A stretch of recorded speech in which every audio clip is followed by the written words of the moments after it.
Alors, les questions que j'ai envie de vous poser, premier point, facteur 4, division par 4, sachant que nous sommes quand même les bons élèves de l'Europe avec la Suède sur les émissions de CO2 par habitant par unité de PIB, n'est-ce pas trop sévère, est-ce raisonnable? Est-ce que ça n'a pas nuit à notre compétitivité? Et puis ensuite, de ces scénarios, toute économie d'énergie ou substitution massive d'une électricité décarbonée, qui sont peut-être un peu caricaturaux, mais enfin, de quel côté votre réflexion vous pousse? C'est que les solutions nationales ne font pas sens. Les solutions nationales ne font pas sens.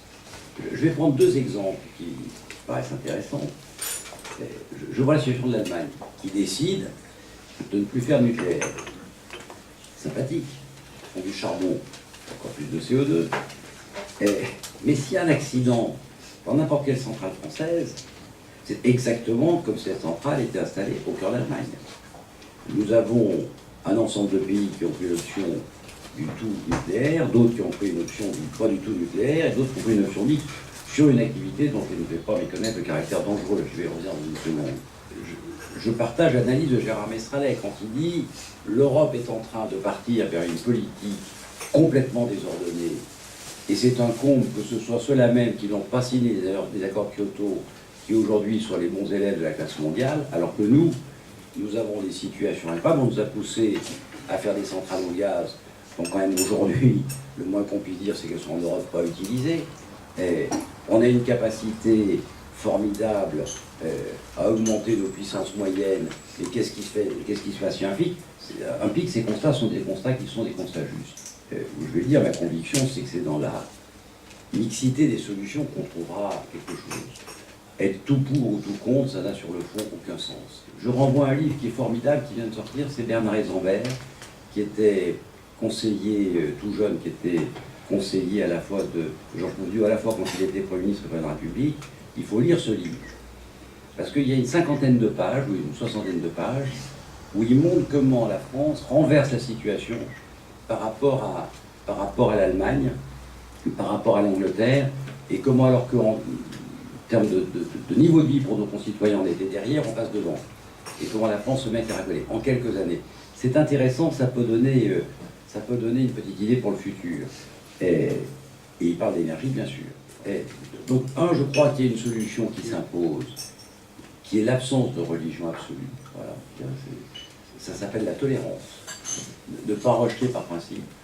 Moi, je regarde avec stupeur des gens qui parlent savamment de choses qu'en réalité ils ne connaissent pas. Ce que nous avions au CGI et ce que Louis Gallo a gardé, c'était justement cette pétition de principe. Nous ne savons pas. C'est la raison pour laquelle d'ailleurs nous avions recruté les meilleurs collaborateurs possibles, ce qui est inouï dans l'État, en recrutant des gens avec un chasseur de tête et un comité de nomination, et sans se préoccuper de leur couleur politique. Leur compétence était le point clé. En termes de souveraineté nationale, il faut à un moment donné savoir combien on peut produire. On va parler tout simple, le kilowattheure d'électricité venant de l'éolien offshore. Combien on peut produire? Parce que ça permet, en fonction du coût du dollar, ça permet en fonction de ce que le coût se fait en dollars, en fonction du coût du baril de pétrole, de se faire une opinion sur à partir de quel moment on a intérêt à développer des fermes. Et puis, chacun le sait, et j'ai un grand industriel à ma gauche, il faut industrialiser un peu pour avoir une véritable idée de ce que peuvent être les coûts réels. Parce que tant qu'on n'industrialise pas, c'est pas uniquement en laboratoire qu'on peut savoir. Donc on a financé des vraies fermes d'éolien offshore avec Nathalie Kosciusko-Morizet. Quand nous réintéressons l'industrie sérieusement, prêt à investir 35 milliards d'euros, 30 et quelques années plus tard, nous ne sommes plus en état de dire, quels que soient les grands esprits qui peuvent avoir des grandes idées, c'est ce qui me saute aux yeux dès que j'ai réuni beaucoup d'experts de tout le domaine, nous ne sommes plus en état de dire, nous voulons être les premiers dans ce domaine-là, dans le plan calcul, dans le numérique, dans ce qu'on veut. Nous sommes en état de dire, et c'est une inversion complète, où sont nos pépites, d'où des appels à projets. Soyons sûrs que ce sont vraiment des pépites réelles, et finançons nos pépites. Et donc le mouvement est inversé. Ce qui pose immédiatement la question, la transition énergétique, de toute façon, ça coûtera cher en investissement. On s'y prenne de n'importe quelle manière. Qui va supporter les coûts correspondants? Les Allemands ont également tranché. C'est le consommateur final, avec une électricité déjà 2 fois plus chère qu'en France, et dans laquelle on en rajoute encore. au bénéfice de l'industrie, quelle politique voyez-vous? Le terme de transition énergétique est sympathique, mais moi je ne vois pas les choses comme ça. Je vois des gens qui aujourd'hui ne peuvent pas se chauffer, qui ont des enfants ou qui sont âgés. C'est inadmissible dans notre pays. Or nous avons de l'argent, déjà, qu'on a notamment l'investissement d'avenir, qui est là pour que nous puissions régler ces sujets. Je demande combien de temps on va mettre pour que les administrations concernées rendent cet argent liquide. C'est-à-dire que les gens qui sont dans des vrais problèmes aujourd'hui, personnels, pour se chauffer au moment où on va rentrer dans l'hiver, combien de temps on va mettre, alors qu'on a déjà de l'argent de côté.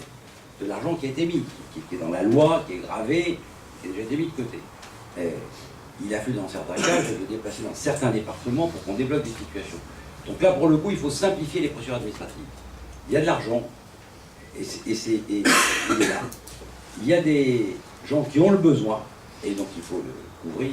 Et il y a des artisans que ça fera travailler. Peut-être qu'à un moment donné, il faut qu'on devienne raisonnable. C'est ma première observation. Dire, est-ce que nous avons une rupture technologique qu'on peut faire dans le photovoltaïque?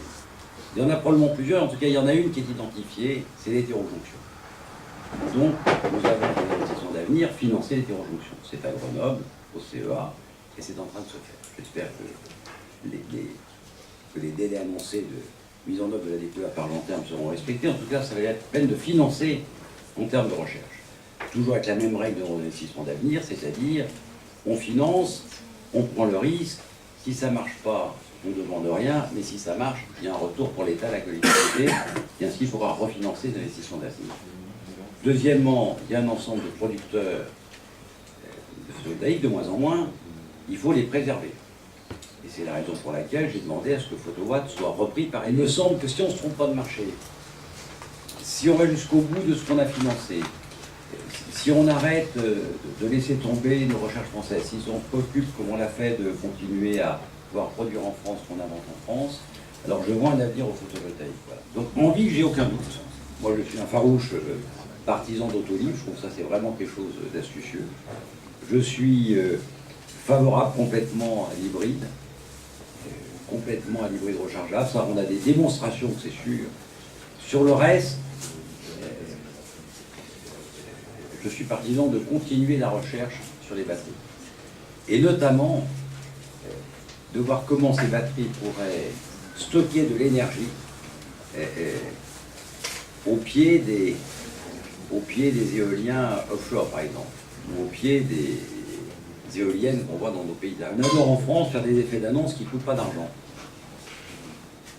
Le moyen, évidemment, de faire une annonce formidable et que ça ne coûte pas d'argent, c'est que les textes soient incompréhensibles ou très difficiles à appliquer. Et donc, on dit on assumera le coût qui fera des dizaines de milliards. Ah, la sortie, pour une raison de junior, ça n'a pas coûté grand-chose. C'est sympa de venir à votre petit café là le matin. Merci beaucoup. C'est nous qui vous remercions. Merci.